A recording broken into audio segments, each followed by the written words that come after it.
When it comes to health, diet is important on every level, and that's true whether you walk on 2 legs or 4. So today, in our Find a Friend segment, sponsored by Rascal Animal Hospital, we're talking about cats in particular and what they need to stay healthy. So we have head veterinarian Dr. Michelle Gonzalez with us, along with an adoptable cat, obviously looking for a new home. So Dr. G, thanks for being here again. Thanks, Robin. All right, who's with you? This is Tippy No Toes. Tippy No Yes, Toes. this cute little girl, her name comes because she came as a stray and she has no complete back feet. So we don't know how it happened. She came in like that, but it doesn't slow her down. She still wants to run and play and do everything. She can use the litter box. She can do everything. Obviously, she needs to be an indoor-only cat.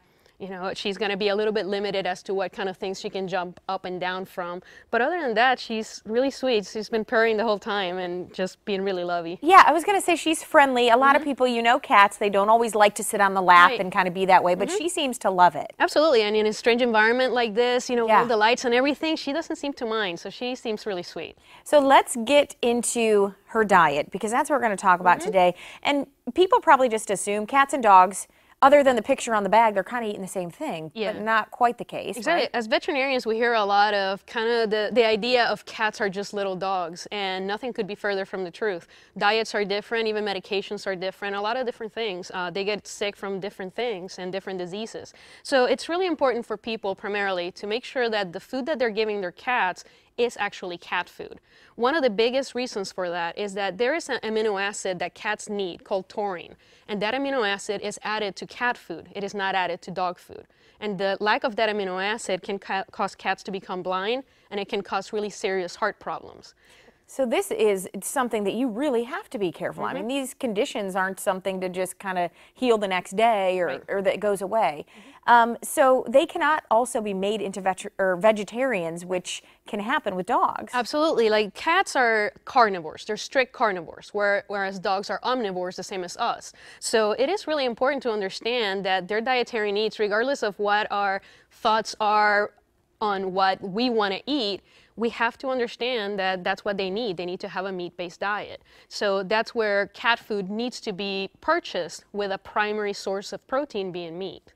Are we looking at certain things on the cat food as far as when we go shopping, there's a million different kinds that we need to make sure is included in their food? We need to be sure, again, that it is a cat food, but then also all the different cat foods, the same as with dogs, and like we spoke a few weeks ago, there's a lot of different, the ingredients that are going into the food.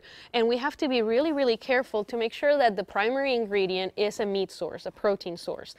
There are some foods anymore that the first ingredient is corn, some kind of byproduct, and that is not what cats need. Okay, Dr. G, we also have dry food and we have the canned food. What's better? Should you alternate? How does that happen? Overall, it's better to feed cats canned food. And I know that over time, we've been trying to tell people you should feed dry food so that their teeth are healthier, but cats are not very good at drinking water as much as they should. And so the canned food helps with the hydration part of it. Also, the canned food actually seems to help them lose weight better than the dry food, which seems a little counterintuitive because the canned food smells better or, you know, smells richer than the dry. Looks heartier. Yeah, but apparently it actually does help them lose weight a lot better. And cats with certain problems like bladder problems and kidney problems, it's really important that they're as hydrated as possible. So again, that's where the canned foods come into play. And you were talking before the show just about kind of the seriousness of the things that can happen if they're on a diet that's not right, if they're on a diet that's missing something.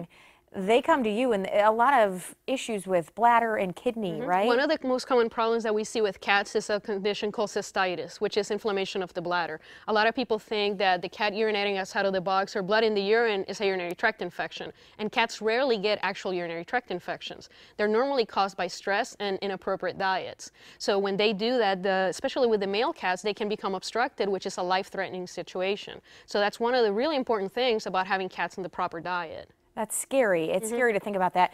Can you feed them raw food? Just thinking about, you know, tuna and things. Is that okay for There are people that will feed raw food. The problem with those is that they are not nutritionally complete. If you think about when a cat is eating in the wild, they're not nitpicking at what part of the animal they're eating. So when we try to feed them homemade diets, we have to be really careful about what we're putting in there. And that's where too, like some people say, well, you know, they need to eat chicken, so I'm going to make them chicken and rice, that kind of stuff, it's not nutritionally complete. So it actually can cause all these problems, especially the taurine deficiency. Okay, well, let's let people know Colony Cats and Dogs is where you can find this one. We have their website up on screen. They also are having a sale this month through the end of August. Certain cats are $9, so that's huge. Normally $65. That is on our screen. So just contact them if you want to adopt Tippy No Toes. Is that what her Tippy name is? No Okay. Toes, yes. Tippy No Toes. All right. Well, thanks for being here, Dr. G. Thanks, Rowan.